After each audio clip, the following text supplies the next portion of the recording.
Hello Pirates, and welcome back to another episode. I'm your host, Nicolas, and let's go to know the first story of young love.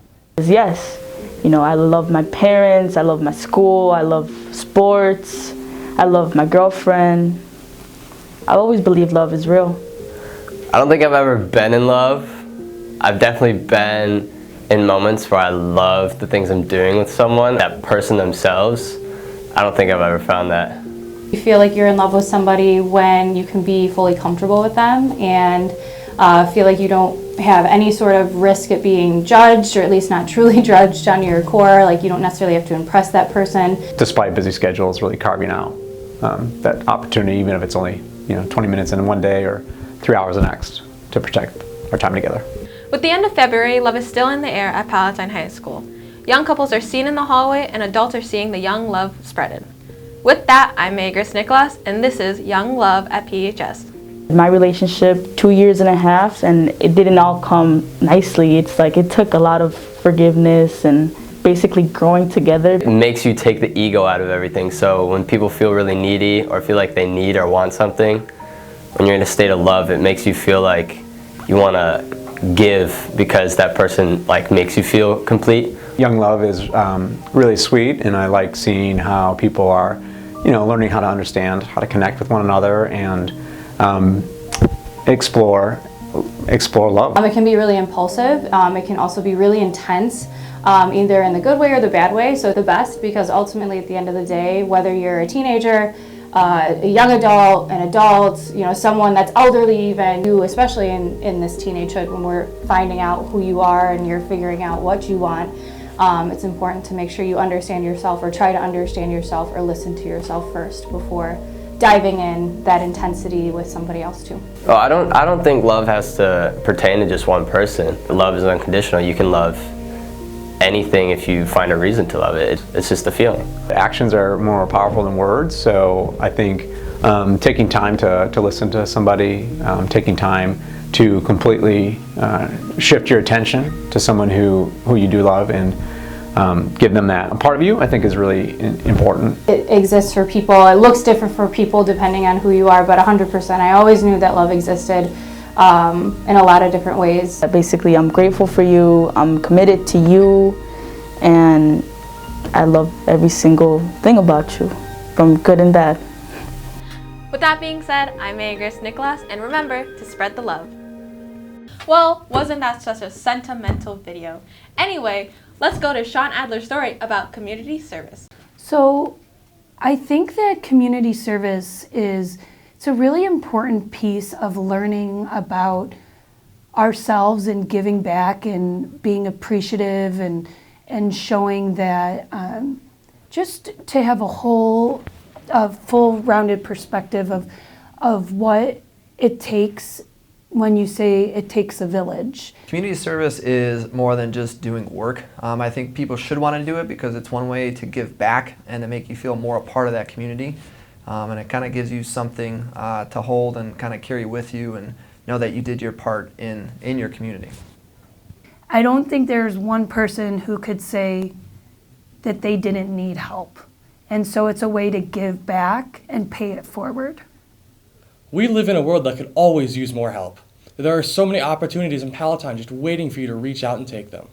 Our school has helped out in the past with community service by sending groups of students to local community services such as the POC, Feed My Starving Children, doing events like that. One, to obviously help out the community, but to give our students experiences that they won't forget and hopefully carry with them into the rest of their lives as well. It has had, I believe, a tremendous effect on the well-being of our students and their families. And, whenever we are in need of resources, the community is there to support us as a school. And I think that speaks to how special Pellettiere High School is and the community surrounding Pellettiere. There's many ways for students to get involved. One simple way is just to reach out to even your local park district, and they can give you different resources to reach out to and participate in. In our school, our Special Olympics program is something that we really care about in our special education department, and we have a lot of partners who we consider as coaches that volunteer their time to work with our students. But there's many, many ways outside of the building that you can work to develop opportunities to volunteer. But if someone wanted to give back to the Palatine High School Community Closet or to help and do community service right in our student services, they're more than welcome to contact myself, Dina Havens, or the other social worker who I job share with, who is Tanya Britton. And she and I will organize for students to come and stock our shelves, organize our pantry, do things for our parent university to prepare for our events.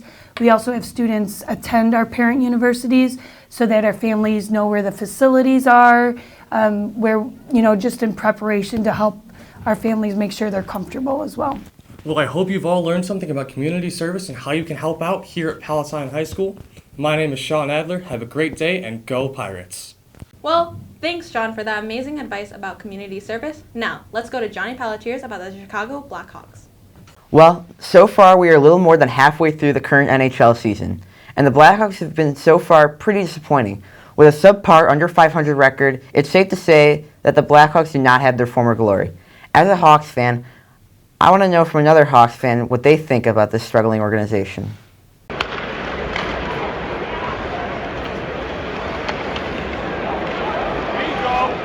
I think the season has been pretty underwhelming and disappointing. As much as I like the Blackhawks, and I'm a diehard Blackhawks fan, there's no team that comes close to the Blackhawks in my heart, but they've disappointed. I mean, I expected them to honestly make the playoffs, and right now they're below 500 and they're struggling, so I think it's time to make some moves. I think the future of the Blackhawks is actually pretty bright. We got some young guys that are showing their talents. You got DeBrincat, Doc, all of them. I think it's time for Fleury to pack his bags and head to another team, because I know it's probably his last year. I would like to see him go win a Stanley Cup. So I think it's time to trade Fleury, stick to Lankinen for a bit, and just get draft picks and start to draft a bunch of young prospects and get the age in our roster down. I mean, we're already pretty young, but it's time to go super team in the future, so I'm okay with that. Even though attendance at the UC has been down, there's obviously still a lot of hockey fans in Chicago. All they need is something to get excited about, and I think if maybe we can rebuild and develop our younger prospects, then Chicago will have something to get excited about. I'm Johnny Pellettiere. Have a great day and go Pirates! Well, thanks, Pirates, for listening and watching this episode of PTV News. I'm Nicolas, and have a great day and go Pirates!